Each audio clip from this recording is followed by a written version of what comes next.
Antes de falar muita coisa, eu queria convidar você, se você quiser seguir na tua Bíblia, se você quiser seguir na projeção que vai ser feita aqui. Nós estamos dando sequência na nossa série aqui, Luzes na Cidade, Discípulos de Jesus. Mas eu queria, antes de falar mais nada, queria que a gente lesse uma porção da palavra que está em Lucas 10, a partir do versículo 25.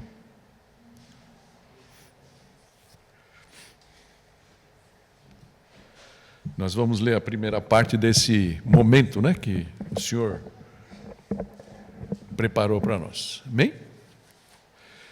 Lucas 10, a partir do versículo 25, diz assim: Certa ocasião, um perito da lei levantou-se para pôr Jesus à prova e lhe perguntou: Mestre, o que é preciso fazer? Espera um pouquinho só.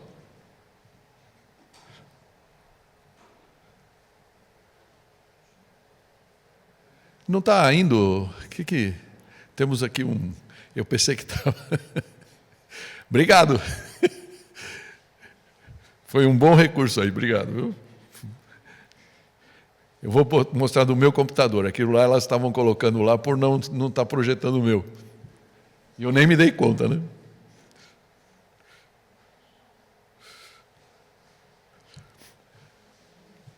Ótimo, beleza. Voltando então... Ainda bem que eu tenho essa mania de vez em quando dar uma espiadinha, né? Já que não tem um espelhinho aqui. Ou uma tela ali, né? Mas, ok, tudo bem. Então, voltando, versículo 25. Certa ocasião, um perito da lei levantou-se para pôr Jesus à prova e lhe perguntou: Mestre, o que é preciso fazer para herdar a vida eterna? O que está escrito na lei? Respondeu Jesus. Como você a lê? Ele respondeu: Ame o Senhor, o seu Deus, de todo o seu coração, e de toda a sua alma, e de todas as suas forças, e de todo o seu entendimento. E ame o seu próximo como a si mesmo. Disse Jesus: Você respondeu corretamente. Faça isso e viverá. Mas ele, querendo justificar-se, perguntou a Jesus: E quem é o meu próximo? Amém? Essa pergunta, uma pergunta transcendente, eu queria que tivesse ecoando no seu coração, porque ela é a base daquilo que eu queria compartilhar com vocês. E só para a gente saber onde isso está, esse texto, ele está dentro do contexto de que nós estamos vendo. Quando Jesus dá para todos nós, todos os seus ouvintes, os seus seguidores, uma identidade nova, ele fala que nós somos a luz do mundo. Vocês são a luz do mundo, isso está lá em Mateus 5,14, parte do Sermão do Monte, não é? E como é que a gente pode ser luz do mundo? Onde está a nossa luz? Será porque nós somos bons? Jesus estava falando: olha, eu elegi aqui uma turma classe A, uma turma top. E aí então vocês vão poder iluminar o mundo com a sua inteligência, com a sua sabedoria. Ou será que a nossa luz, na verdade, é como a luz da lua, que é um reflexo de uma luz maior. No caso da lua, a lua reflete a luz do sol. E Jesus, então, estava nos chamando para que a gente pudesse refletir a luz que emana dele, que emana do próprio Deus. Amém?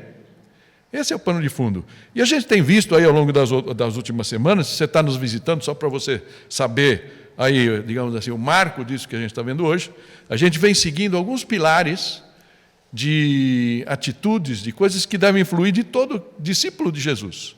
Todos aqueles que são luz no mundo. Espera aí que meu netinho está passando aqui, então precisa... Necessidade? Tá bom. A gente gastou muitas semanas aqui no primeiro pilar, né? Aquele que todo... Para a gente ser luz no mundo, a gente precisa desenvolver essa intimidade com Deus, que o Vinícius estava falando. E o Vinícius me fez quase chorar ali, né? E vontade de aplaudir no momento, porque é justamente isso. Né? O que vale mais a pena? Bom, a gente investiu um bom tempo falando disso, e agora nós estamos iniciando, domingo passado iniciamos o segundo pilar, demonstra o fruto do Espírito. O que vem ser isso? né?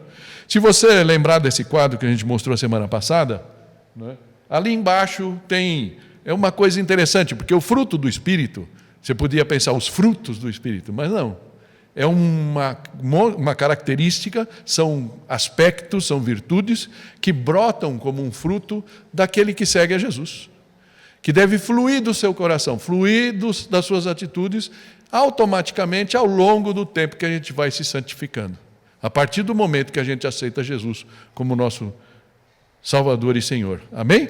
Então ali embaixo está amor, alegria, paz, bondade, longanimidade, eu botei ali uma barra, paciência, porque é como a nossa versão, a nova versão internacional fala, amabilidade, fidelidade, mansidão, domínio próprio. Então são coisas que não adianta a gente correr atrás. Hoje eu quero amar, Então essa semana eu vou pegar textos para amar, eu vou buscar oportunidades para amar, e depois eu vou ser alegre, e depois eu vou ter paz. Não é assim, não é? São coisas que vão brotando naturalmente. E a gente pode dizer milagrosamente, porque a gente se conhece, do coração, das atitudes, do proceder, da vida, daqueles que seguem a Jesus. Amém? Então é isso que a gente está trabalhando aqui.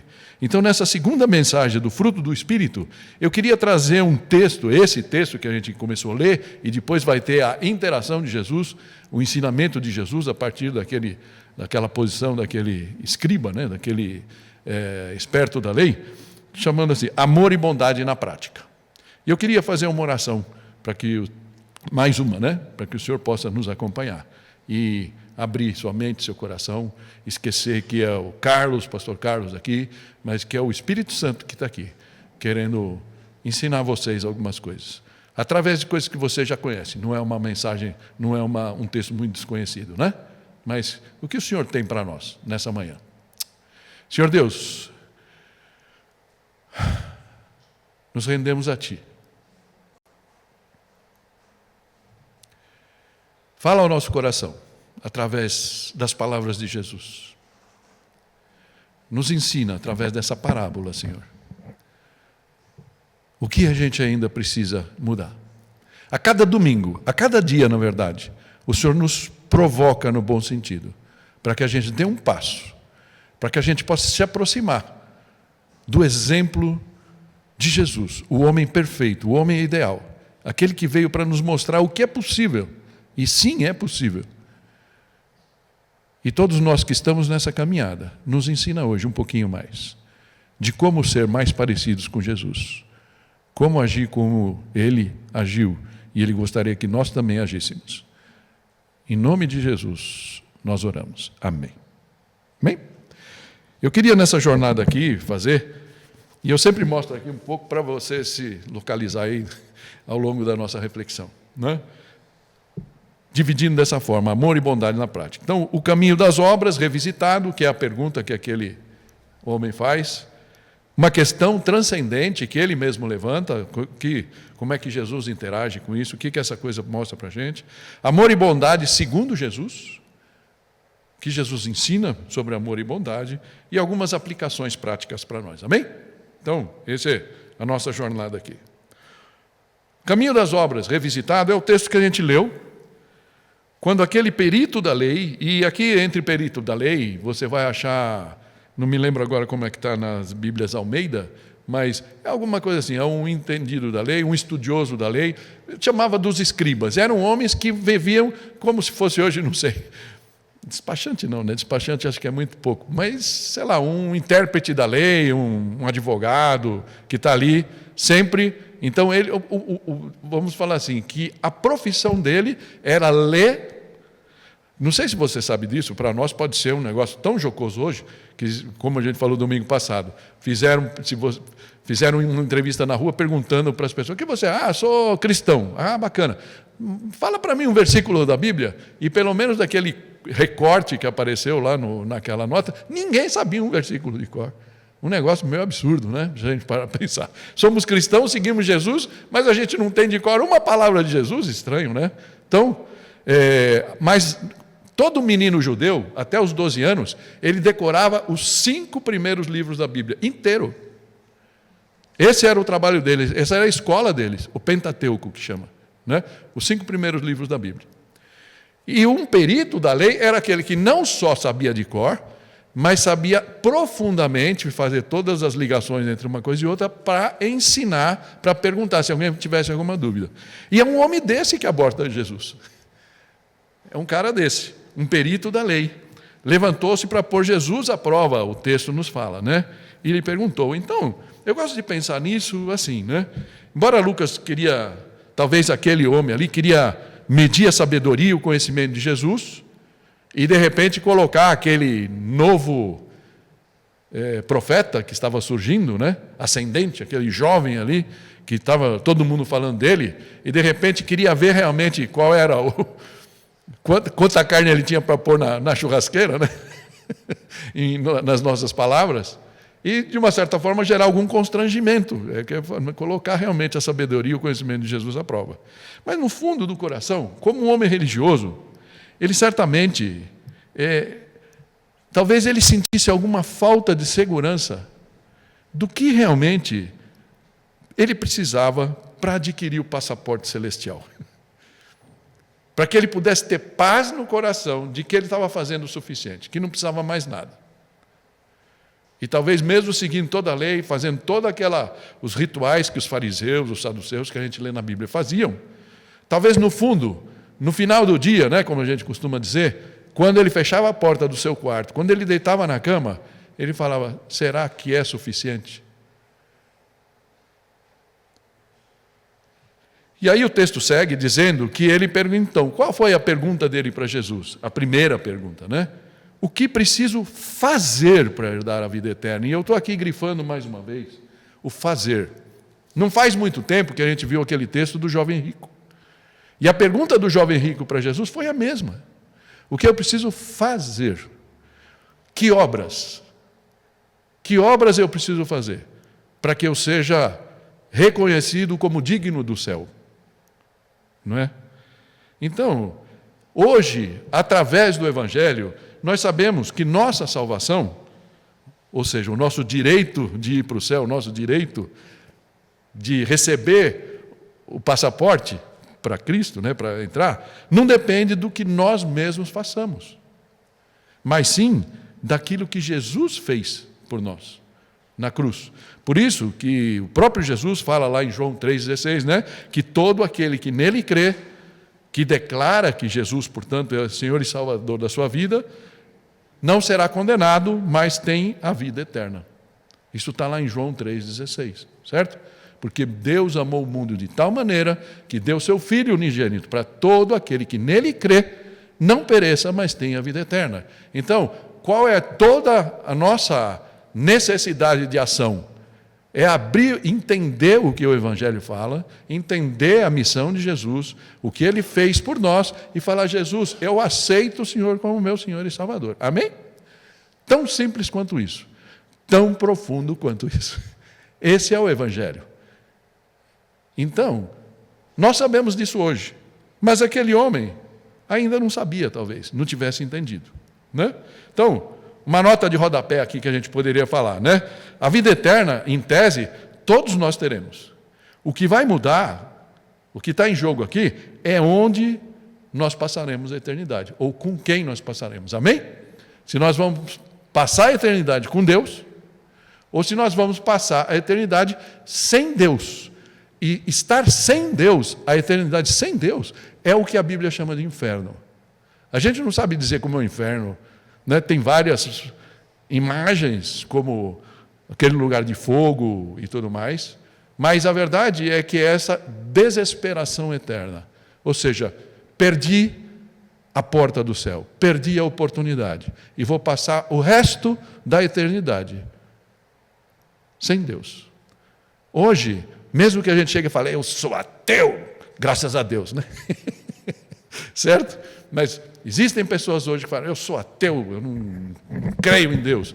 Mas Deus é tão bom que enquanto a gente está aqui, Ele está, nós estamos sob o sol, nós estamos sobre o calor que o sol dá, nós temos um corpo, nós temos saúde, bênçãos que Deus deu, mesmo para aquele que não crê nele. Não é? Mas vai chegar o dia, e essa que é a coisa, né? Aqui, é que um dia Deus vai cumprir realmente a nossa vontade. Ou seja, se a nossa vontade for estar com Ele, e a gente manifestar isso com a nossa boca, com o nosso coração, Ele nos acolhe, e nós estaremos com Ele. Mas se a gente não fizer isso, fala, eu não quero saber desse Deus de vocês. Seja feita a sua vontade. Um dia isso vai ser assim. Isso vai acontecer se Jesus voltar antes da nossa morte. Mas se nós morrermos antes da volta de Jesus, né, essa escolha estará bem diante de nós. Ou seja, a escolha não. A escolha que nós fizemos hoje estará à nossa frente. Amém? Então, esse é o Evangelho. Então, o que nós podemos fazer para herdar a vida eterna? Aceitar Jesus como nosso Senhor e Salvador. Mas naquele tempo, o pessoal ainda estava, e aqueles religiosos estavam sob o regime da lei, né? Ok? Então, o texto fala assim, o que Jesus interagindo com ele, se ele era um esperto da lei, Jesus pergunta, o que está escrito na lei? Como você a lê? Algumas versões falam, como você entende, ou como você a interpreta, né? Já que ele era um intérprete da lei. E aí ele falou muito bem. Ele usa um termo de Deuteronômio, depois ele usa um de Levítico, ou seja, ele tranquilamente respondeu. E o texto está aqui. Ele respondeu, ame o Senhor, o seu Deus, de todo o seu coração, de toda a sua alma, de todas as suas forças e de todo o seu entendimento. E ame o seu próximo como a si mesmo. Amém? Então ele navega tranquilamente na palavra. E aí Jesus olha para ele e fala, você respondeu corretamente. Faça isso e viverá. Faça isso. Faça isso. Jesus talvez, por conhecer o propósito do coração daquele homem naquele momento, né, não quis responder algo do tipo, faça isso se você puder. Ou faça isso se conseguir e aí viverá. Então, o que a gente pode dizer? Pode surgir na tua mente, pode surgir na mente de qualquer um. Mas, então, pela resposta de Jesus, a lei é capaz de salvar? A lei é capaz de salvar? E o que eu poderia dizer para vocês? Pela interpretação que a gente vê da palavra, pelo que a gente conhece do Evangelho. A lei seria capaz de salvar se fosse possível cumpri-la integralmente durante toda a vida. Não é verdade? Se a gente seguisse todos os mandamentos, e esse principalmente, de amar a Deus sobre todas as coisas, e ao próximo como a nós mesmos, estaríamos livres do inferno. Né? Mas a verdade é que, nos conhecendo, não precisamos dar muita volta. Qual de nós é capaz de seguir isso? Qual de nós não se engraça? Não precisamos ir muito longe, vamos falar com um filho, com um neto. Mais fácil, né? Com um neto. De vez em quando a gente está ajudando a Ana e o Vinícius lá, ficamos com o Theo e ele chora, aquela coisa, aí ele dorme, e aí você senta com ele, você está com o bebezinho aqui no colo, você começa a olhar para o rostinho dele, para o lado, você olha o nariz, Senhor, obrigado, porque ele não puxou o meu nariz. Primeira coisa. Aí você começa a olhar aquele olhinho, meio puxado, orelhinha perfeita, e você vai ali louvando o Senhor. Mas que bom quando você faz isso, né? Você vai louvando o Senhor, então você está mantendo essa diferença entre Deus e o neto. Mas é muito comum, vamos falar assim. Não é normal, mas é comum que a gente acabe adorando a criatura. Não é? Mães, acho que correram muito mais esse risco do que eu como avô. Mas, de repente, a gente pega ali amando, né? E aí explica, como é que você explica o amor? Por um serzinho tão pequeno assim, você olha aquela perfeição e tudo, e a gente, de repente, se perde. E, por algum momento, você pode amar a criatura, qualquer coisa, imagina aí no teu coração, mais do que Deus. E você já não conseguiu cumprir a lei. Então, o que a gente pode dizer? O único que foi capaz mesmo de cumprir a lei foi Jesus. Único. Por isso, esse caminho, infelizmente, não nos permite chegar ao céu. querer ser o religioso do século, seguir todas as leis, seguir os mandamentos e a gente vai para o céu, descansa, porque você não vai conseguir, desculpa. Notícia ruim. Uma notícia ruim, uma boa? Essa é a ruim. Porque, olha que texto interessante que está lá em Romanos 3. 2 versículos eu vou ler, o 20 e depois o 23 está aqui. Paulo, analisando essa situação da lei, ele fala, ninguém será declarado, dá para ler? Dá, né? Tá bom, né? Ninguém será declarado justo diante dele, baseando-se na obediência da lei. Pois é mediante a lei que nos tornamos plenamente conscientes do pecado. Porque quando a gente olha para a lei, e não precisamos ir muito longe, fala de 614 lá, mas pega só os 10 mandamentos, e você olha lá, pega o primeiro, esse primeiro, amar a Deus sobre todas as coisas, ou amar o nosso próximo como a nós mesmos. E de vez em quando a gente nem se ama, sim ou não? Tem pessoas que têm vários problemas para se amar, e já derruba ali a possibilidade de seguir a lei, não é? Então, Paulo está falando aqui, a gente descobre que a gente peca com relação a isso. Pois todos pecaram e estão destituídos da glória de Deus. É um beco sem saída. O que nos resta? Jesus. Amém? Aceitar Jesus como nosso Senhor e Salvador. O caminho das obras, portanto, não nos levará a Deus, por mais bonito e humanamente reconhecido que sejam as boas obras. Amém? Por isso elas são chamadas de boas obras, são boas obras. Mas a gente sempre põe o nosso coração ali, nosso orgulho, um monte de coisa. Por isso a gente precisa de Jesus. Isso foi, então, o caminho das obras revisitado. Não adianta a gente pensar nisso. Relaxa, descansa teu coração. Não vai ser porque você é o homem mais bonzinho, a mulher mais boazinha do mundo, que Deus vai te amar mais. Se você é filho, se você é filha, se você aceitou Jesus, e se você nunca deu esse passo de fé, quem sabe hoje seja o grande dia para mudar a sua história, a tua eternidade. Basta dizer para o Senhor, Jesus, eu sei que o Senhor é Deus encarnado, e eu abro o meu coração para Ti, perdoa os meus pecados, e eu te aceito como meu Senhor e Salvador. Amém? Mas aquele homem, voltando para o nosso texto, ele faz uma pergunta, que eu vejo como uma pergunta transcendente. Ele fala, mas ele querendo justificar-se, ou seja, porque ele queria colocar Jesus ali numa saia justa, e ele acabou ficando na saia justa. Querendo justificar-se, perguntou a Jesus, e quem é o meu próximo? Quem é o meu próximo? E eu queria aqui colocar uma figura, só para nos ajudar a pensar, na realidade daquele homem, como um religioso padrão, vamos falar assim, a gente não conhece, não sabe nem o nome dele, mas um religioso como eram vistos, como pensavam os religiosos daquela época, e depois fazer uma analogia com a nossa realidade hoje. Imagina que no meio daquilo existisse o eu, E aí quem é o meu próximo? Além de mim. Já que o versículo fala, ame o seu próximo como a si mesmo. Tem, primeiro círculo ali, a família, certo? Então, sei lá, filhos, pais, marido, esposa, esse círculo.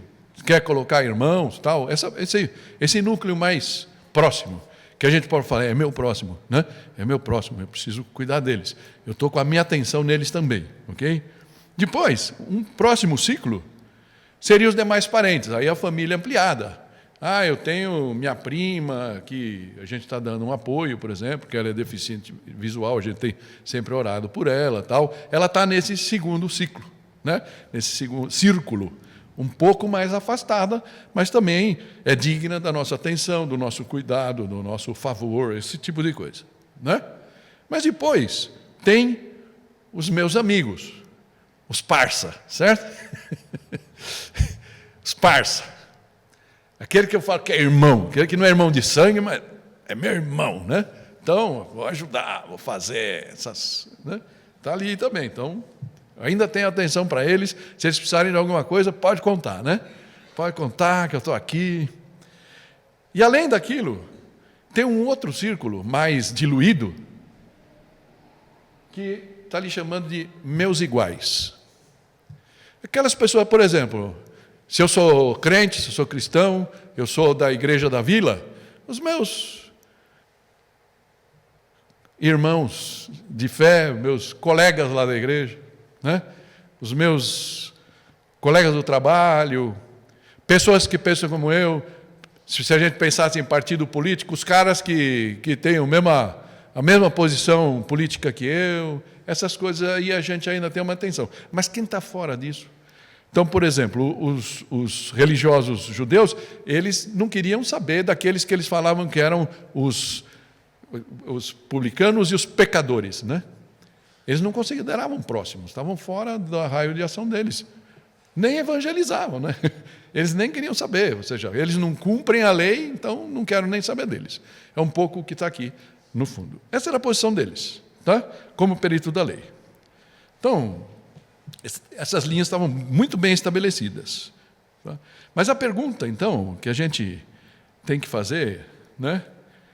E eu vou colocar uma frase aqui para a gente poder pensar juntos. Por mais difícil que seja admitir, é bem provável que tenhamos limites parecidos com relação ao nosso próximo. Sim ou não? Todo mundo é seu próximo? A Bíblia não fala de distinção, né? Até onde vai o braço estendido da proximidade. Mas esse aqui é o pano de fundo. E ele pergunta, então, ele faz a pergunta honestamente para Jesus. Mas tudo bem, até onde eu tenho que ir? Existe limite para o meu amor? O meu amor tem que chegar lá nos hereges, por exemplo, na época, né? Os que não são judeus, tem que chegar nos gentios. Essa era a pergunta que estava ali por trás. E aí Jesus olha para aquilo, e aqui então estamos colocando aqui, o amor e a bondade, segundo Jesus, pelos filtros de Jesus, pelos ensinos de Jesus. E Jesus então olhar, ao invés de dar uma aula para aquele homem, ele resolveu pregar uma parábola. E ele dá uma parábola. E a parábola começa a partir do versículo 30, né? Nós estamos em Lucas 10, a continuação do texto. E fala assim: em resposta, disse Jesus, um homem descia de Jerusalém para Jericó, quando caiu nas mãos de assaltantes. Esses lhe tiraram as roupas, espancaram-no e se foram, deixando quase morto. Creio que habitantes de São Paulo, a gente não precisa explicar muito isso aqui, né? Infelizmente, isso não está muito longe da nossa realidade, né? Se você está andando numa rua, e aí de repente chega um carro, os caras de moto tal, e põem o revólver em cima de você, se ele acha que você não é uma ameaça, se você consegue se mostrar totalmente ali, entregue, quietinho, eles vão pegar tudo o que eles querem e de repente não fazem. Mas de repente, por maldade, como acontece de vez em quando, dá um tiro, bate, machuca, né? Infelizmente. Está próximo da gente, a gente pode entender isso perfeitamente, o que aconteceu ali com aquele homem. Uma vítima. Aconteceu estar descendo pela mesma estrada um sacerdote. Jesus gosta de pôr o dedo na ferida, né? Quando viu o homem, passou pelo outro lado.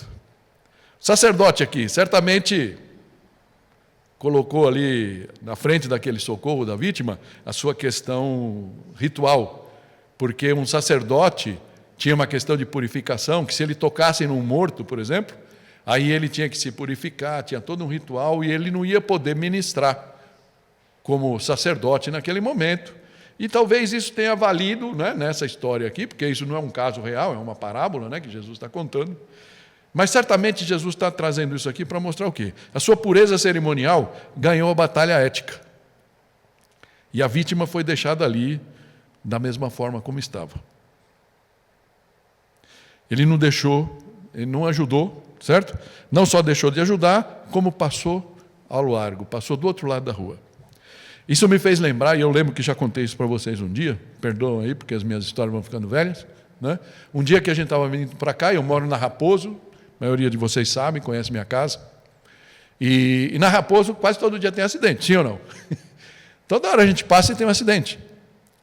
E, como cristão, como amor ao próximo, o que a gente faz? De repente a gente passa, de vez em quando tem um acidente, você nem vê o que aconteceu. Mas de vez em quando você passa, tem um motoqueiro no chão, as pessoas ali ajudando. Então, o máximo que a gente faz, e se sente todo já como cumpridor da nossa parte, Senhor, abençoa esse moço, né, que chegue socorro, Senhor, não deixa que ele morra. Essas coisas que eu acho que não sou só eu que faz, acho que você faz também quando passa lá.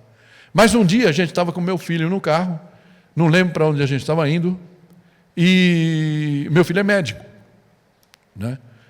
E a gente fez o retorno lá do 30, né?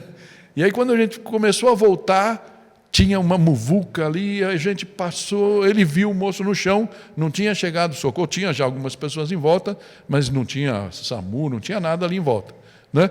E aí ele falou, a gente precisa parar. E aí, para mim, foi meio surpresa. Eu encostei o carro e ele, como médico, deu o primeiro atendimento. E eu desci com ele. Então, enquanto ele dava o atendimento, ligava para o SAMU, lá para a emergência e tudo mais, eu fiquei orando pelo rapaz, porque o senhor levantasse ele, porque o rapaz estava desfalecido ali. Estava numa situação meio precária mesmo ali no chão, né? Então, a gente ficou ali interagindo, as pessoas que estavam ali, começou, lógico, juntar pessoas, e ficou naquela coisa, até que chegou realmente, perguntaram lá, tem as questões técnicas lá de falar, citar 1, 2 ou 3, não lembro lá como que é o código para passar, e o João passou, até chegar aquele socorro. Mas antes que o socorro chegasse, aquele rapaz que estava desmaiado no chão, de repente ele abriu os olhos, levantou e se pirulitou. Então, até hoje eu não sei se foi resposta de oração. Jesus ressuscitou aquele rapaz, se ele o curou, ou se realmente o medo dele, porque aparentemente, pelo jeito, tinha um outro também, falou, vamos embora, tal. Ou seja, se a moto era roubada. E olha, ele pulou pelo guarda-reio, né, que tem o guarda-reio da estrada, ele acabou levantando, pulou e sumiu, e largou a moto lá, né? Mas aquilo me mostrou, todo aquele evento, me mostrou uma coisa, até onde o meu braço está estendido para o meu próximo? E meu filho me deu uma lição naquele dia, lógico que a gente não vai conseguir parar para todas as pessoas ali, mas me mostrou uma coisa, assim, uma pessoa que estava totalmente fora do meu raio de visão. Ok? E aquele homem, então, um religioso, passou de largo. Versículo 32 fala de uma outra pessoa que estava passando ali. Fala, e assim também, um levita, quando chegou ao lugar e o viu, passou pelo outro lado. Um levita. Levita era da tribo de Levi, era um povo que tinha sido, né, uma tribo que foi separada para o sacerdócio, ou seja, para cuidar do templo, para essas coisas. Portanto, provavelmente era envolvido, como, digamos assim, tem algumas igrejas, né, as pentecostais mais, gostam de chamar o pessoal do louvor e tudo como levitas, né, os levitas e tal. Então, imagina pessoas que estão envolvidas. Se a gente fosse na nossa realidade, qualquer um de vocês aqui, qualquer pessoa, os diáconos, né, em quem eu tenho que agradecer, porque demos uma boa caminhada no berçário essa semana. O Cachá aí está querendo até entrar com uma reclamação trabalhista, porque ele furou o dedo. Deu sangue pela igreja, né, Cachá? Obrigado, viu? Pelo seu sangue. Cachá, o Enéas e tudo, né? Então, bacana quando a gente pode fazer alguma coisa assim. E, ok, essas pessoas. Então, imagina que aquele levita ali, provavelmente envolvido no louvor, alguma coisa eclesiástica, né? É um homem que de quem poderia se esperar uma predisposição para ajudar, né? Uma pessoa que estava caída ali. Mas o que acontece? Da mesma forma, ele acabou preferindo não se envolver. Não, eu tenho horário. Não, o culto começa às 10. Já pensou, se eu parar para ajudar essa pessoa, eu vou chegar tarde. O que vão pensar de mim? Então é mais fácil a gente seguir em frente. seguir em frente. E foi o que aquele rapaz fez. Mas Jesus, como gosta sempre de cutucar, ele acabou no versículo 33, falando sobre um outro cara, um terceiro personagem, um samaritano. E não sei o quanto você sabe disso, mas os samaritanos, eles são, né? Na época pelo menos eram, os remanescentes do Reino do Norte. E como do Reino do Norte, quando a Síria invadiu, o Reino do Sul foi levado para o exílio. O Reino do Norte bagunçou, eles meteram pessoas de fora lá, então eles ficaram mestiços, a gente poderia falar. Mestiço hoje a gente pensa em termos de cor, naquela época era de etnia, né? Eles eram mestiços étnicos. Então eles não eram considerados como judeus, eles eram meio judeus. Então os judeus não queriam saber deles e acabou ao longo do tempo gerando uma reciprocidade, né? Ruim. Então a última pessoa que uma vítima judia, né, no caso, um judeu ia querer que fosse um samaritano que fosse cuidar dele. Mas é justamente essa figura que Jesus põe na parábola para falar que foi ajudar aquele homem. Mas um samaritano, estando de viagem, chegou onde se encontrava o homem e, quando o viu, teve piedade dele. Algumas versões falam que se compadeceu. A palavra-chave aqui é compaixão. Teve compaixão daquela vítima, né? E a gente pode dizer, né? Eu gosto, por exemplo, a Almeida, revista e corrigida, a antiga Bíblia, né? Fala que moveu-se de íntima compaixão, ou seja, o coração dele queimou de compaixão por aquela pessoa lá, ok? E então é essa pessoa que acaba tendo compaixão. E o que ele fez? A partir do versículo 34 fala: aproximou-se, enfaixou-lhe as feridas, derramando nelas vinho e óleo. Provavelmente isso para nós pode ser estranho, né? O vinho devia ser para desinfetar, como se fosse um álcool ali jogado, né? O óleo era para aliviar as dores, ok? Então era provavelmente o que se usava na época, em casos como esse. E depois colocou sobre o seu próprio animal e levou-o para uma hospedaria e cuidou dele. O que estava envolvido ali? Além da compaixão, a disponibilidade. E talvez isso nos pegue nos dias de hoje. Vocês perceberam que nos nossos dias, e eu acho que depois da pandemia isso piorou, é muito fácil a gente falar, não tenho tempo, não dá. Vamos fazer uma reunião legal? Não. Dá para fazer online alguns, né? Dá para fazer online? Não dá, então é muito sacrifício, muito tempo envolvido, não dá. Mas aquele homem teve disponibilidade, gastou tempo, investiu ali, não só tempo, né? Mas atenção, cuidado e dinheiro também, né? E o texto segue dizendo, no dia seguinte, deu 2 denários ao hospedeiro. 2 denários era como se fossem 2 salários, 2 diárias, né? 2 diárias, aquele hospedeiro, e alguns fazendo as contas, fazendo mais ou menos como se fosse, dava para pagar entre 1 e 2 semanas, se aquele homem precisasse ficar ali, hospedado. E fala o hospedeiro e disse-lhe, cuide dele, quando voltar lhe pagarei todas as despesas que você tiver. Ainda por cima, falou, provavelmente ele tinha negócio, tinha que ir, mas mesmo assim não o abandona e não considerou que tinha cumprido todo o seu dever e ainda pagou e ainda ficou de voltar, paga quando ele ficasse, né, para que ele ficasse tranquilo ali, ok? Então, quando voltar, lhe pagarei todas as despesas que você tiver. O que a gente pode ver aqui? Eu gosto dessa palavra. Entrega pessoal. Entrega pessoal. Eu não só paguei, eu não terceirizei. Precisa fazer uma coisa? Não, eu dou o dinheiro e vocês fazem. Não, eu vou fazer. E ele se entregou realmente na ajuda daquele homem. Esse texto termina com a pergunta final de Jesus àquele esperto da lei, perito da lei, e a resposta que ele dá, né?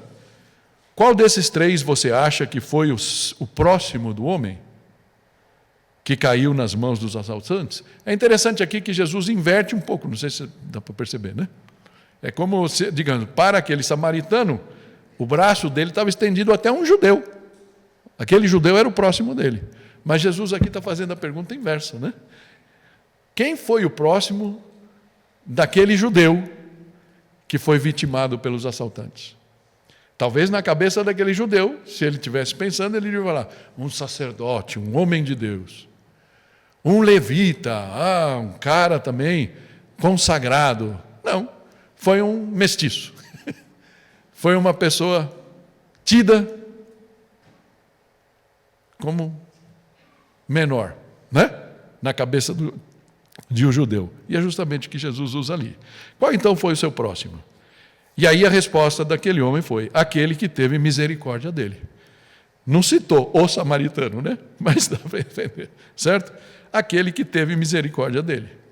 Respondeu o perito da lei. Jesus lhe disse, vá e faça o mesmo. Vá e faça o mesmo. Aquele religioso judeu, então, teve que admitir de que o samaritano foi aquele que teve a melhor atitude, a atitude correta, teve compaixão e, portanto, foi o próximo. E aí, então, ele termina isso daqui e se ele estivesse falando para mim e para você, a gente pode entender assim, vão vocês também e façam o mesmo. Como se ele estivesse falando para mim e para você hoje. O que a gente poderia responder para Jesus? Eu queria tirar algumas aplicações práticas para a gente dessa passagem, dessa parábola, para que a gente pudesse terminar. O que Jesus nos ensina aqui? A primeira coisa que ele nos ensina é que, embora a lei seja tão clara, pode-se decorá-la sem nunca incorporá-la à vida. Percebe isso? A gente pode dizer isso daqui, se eu perguntasse para você, de repente alguns de vocês têm isso de cor, perguntasse para você, qual é o primeiro mandamento? Qual é o primeiro e maior mandamento? Isso foi perguntado para Jesus, em um momento. E eu, amarás a teu Deus e tal, mas a gente para realmente, a gente ama a Deus dessa forma, a gente ama a Deus desse tanto, a gente ama ao nosso próximo como a nós mesmos. Até onde vai o nosso braço? Até os nossos iguais? Ou o nosso braço está estendido até uma pessoa que a gente olha e fala... Ugh.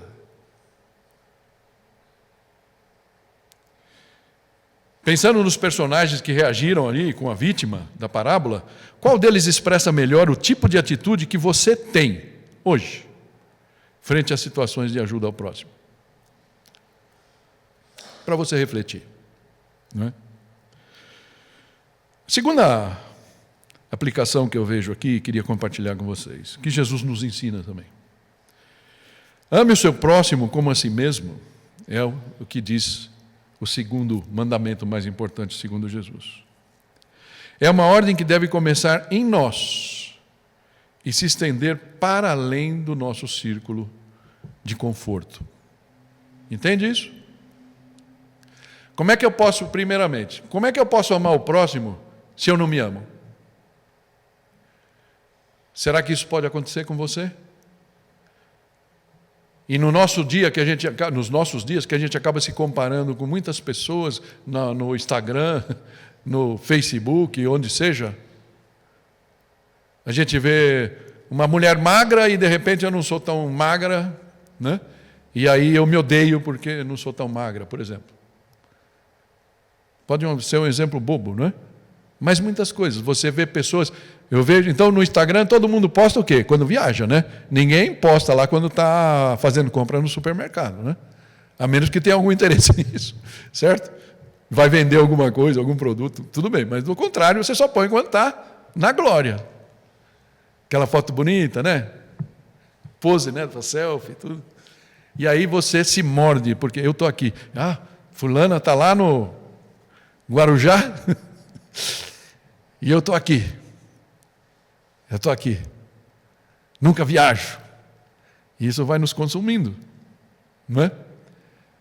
Por um lado, a gente acaba não se amando, por outro a gente acaba odiando quem tem essas coisas. Então, que a nossa realidade, que flua dentro de nós um amor por Jesus, por nós mesmos, para que, uma vez que nós estamos... Porque quem não se ama está insatisfeito com aquilo que Deus deu para si.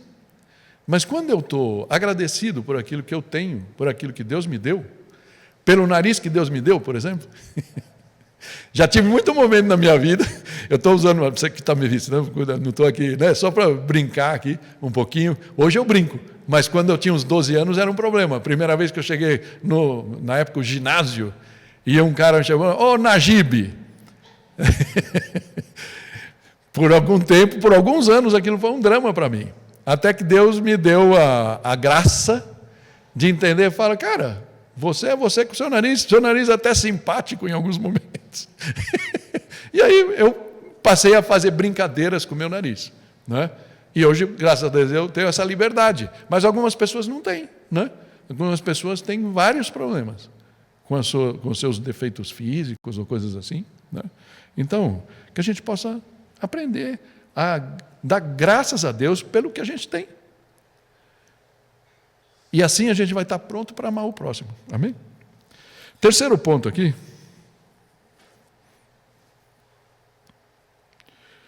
Vai e faça você mesmo. E a gente já explorou um pouquinho esse. É um chamado para sermos praticantes da palavra e não apenas ouvintes, enganando-nos a nós mesmos. Dá para entender isso? Isso está lá em Tiago. Tiago também nos fustiga bastante com isso. Muitas vezes a gente só fala de ajudar, mas no fundo o nosso egoísmo toma a frente. E a gente não dá espaço para os outros. Mesmo na igreja, mesmo nas coisas que a gente tem que fazer, é muito importante a nossa atitude. Por exemplo, quando nós vamos fazer uma entrega, eu me lembro no tempo da pandemia, quando a gente fez a distribuição de arroz aqui, né, para o pessoal da cesta básica, né, não foi só arroz, para a turma da favela, eles tinham que vir aqui. Então a gente chamou as pessoas para voluntariado, né? Então muitos de vocês, alguns de vocês se voluntariaram e a gente fez uma operação bonita aqui. Não foi tão grande, mas dentro de tudo foi bacana. Então, de vez em quando a gente se voluntaria, porque é legal, porque a gente acha que a proposta é boa, a gente acha que a reciprocidade é legal e a gente voluntaria. A outra coisa é serviço. Serviço é chegar aqui no culto, por exemplo, ao invés de chegar às 10, chegar às 15 para as 10, e de repente ver se o ar-condicionado está muito forte, está muito fraco, dá uma ajustada. De repente chega e tem uns papéis, hoje a gente chegou, tinha vários saquinhos de cerveja, de vasilhame de cerveja, estavam ali na porta da igreja. Então, uma pessoa, não vou falar quem, graciosamente pôs lá, pelo menos na porta do vizinho, que não dava para fazer nada, provavelmente era dele, mas eles não tinham ninguém aqui, no fim de semana, joga na porta da igreja. Então o pessoal chegando na igreja, tem um monte de vasilhame de cerveja ali, né? O pessoal chega na igreja, tem um monte de vasilhame de cerveja. Então, tem coisas para fazer. Então, serviço é aquilo que de repente você faz e não aparece. É o bolo que você faz para doar, e algumas vezes, como o Washington fez hoje, agradeceu a vocês que fizeram, né? E bacana, mas algumas vezes não. Algumas vezes, por exemplo, você arruma o berçário e ninguém agradece. Você chega aqui, você tira os lixos do banheiro, né? E ninguém vai te agradecer, ninguém percebe. Mas é servir. O Senhor vê, não é? Põe esse exemplo, podia falar de qualquer coisa na sua própria vida. Isso é servir. Isso é vá e faça você mesmo. Por que eu tirei o lixo dos banheiros? Por que eu vou tirar o lixo do banheiro das mulheres? Eu não sou mulher. Caramba, mas eu estou fazendo por amor. E eu queria terminar com esse exemplo aqui. Jesus é o exemplo definitivo. Amém? Jesus é o verdadeiro samaritano que desviou de seu caminho de graça para nos resistir, para nos restituir a vida. Amém? Com certeza, Jesus, isso aqui, e alguns são críticos de pensar nisso, porque com certeza isso não passou na cabeça de Jesus. Jesus não estava falando dele na parábola. Jesus estava querendo chamar a atenção daquele religioso, que nem sempre um religioso tem mais intimidade com Deus ou faz realmente o que Deus quer, certo? É isso que a atenção que Jesus estava chamando, e é só isso. Mas é impossível a gente olhar para esse exemplo do bom samaritano, do perfeito amor, da perfeita bondade, sem imaginar Jesus no lugar desse samaritano, o perfeito samaritano, o samaritano ideal. Amém? Aquele que realmente veio para nos salvar. Ele se compadece de nós. Ele vem a nós antes mesmo de nos voltarmos a Ele. Ele cura as feridas do nosso pecado, até mesmo os pecados feitos contra o nosso próprio corpo. Ele derrama sobre nós o óleo do seu Santo Espírito, nos dando amor e poder. Nos reaviva com o vinho do seu próprio amor e alegria. Ele não nos manda seguir o nosso caminho sozinhos, mas caminha ao nosso lado. Amém? Como ele promete no Salmo 23. Mesmo que passemos pelo vale da sombra da morte, tua vara e teu cajado me consolam, me protegem. E o local onde ele abriga os seus resgatados é a abençoada igreja. E aqui ele mesmo cuida de nós, nos dando ampla provisão para todas as nossas necessidades, as que realmente importam. Amém? E ele assegura que tudo o que seria necessário para a nossa salvação já está totalmente pago e à nossa disposição. Amém? Chegou gente lá na frente, mas, eu queria então desafiar vocês em tudo isso. Ele nos deu o exemplo definitivo para que possamos seguir por nossa vida aplicando ao nosso próximo o mesmo que recebemos dele. E aí eu te deixo essa última pergunta aqui. Olhando para Jesus, você gostaria de pedir ajuda a Ele para que esse aspecto do fruto do Espírito passe a fluir mais naturalmente da sua vida? Fecha teus olhos e vamos orar. Enquanto você pensa, eu queria lembrar daquela palavra que a Elisa trouxe nos avisos.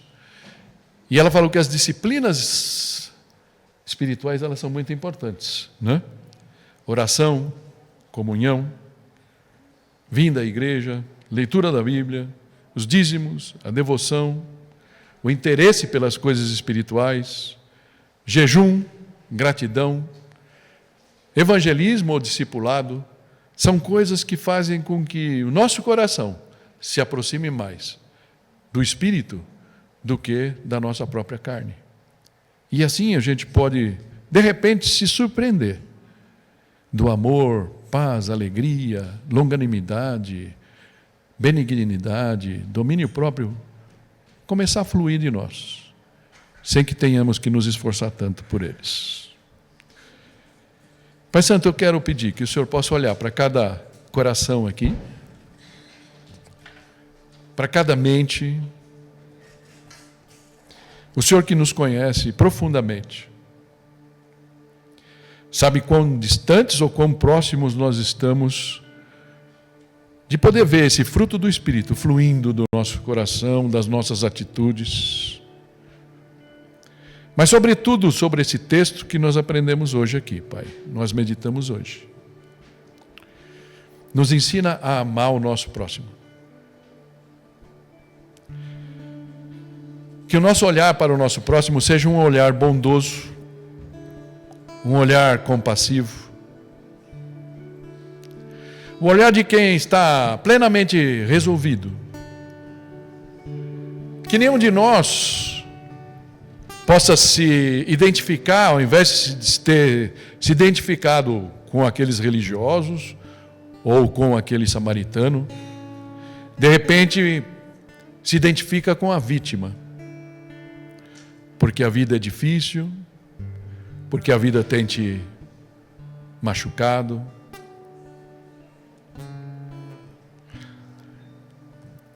Mas eu queria, Senhor, que o Senhor nos fizesse ver que o sofrimento é parte do seu ensinamento para nós.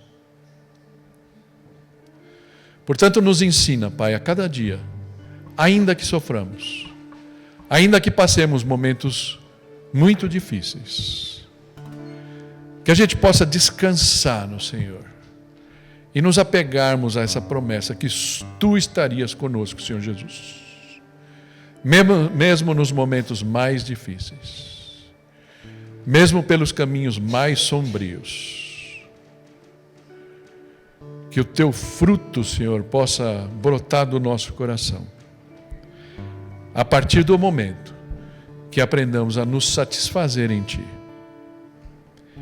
e nos deleitarmos naquilo que o Senhor já tem nos dado, a bênção da vida, a bênção da saúde, a bênção de ter amigos, a bênção de ter um lar, a bênção de ter uma igreja, a bênção de ter irmãos de fé, além de uma família que nos ama e que também podemos amar.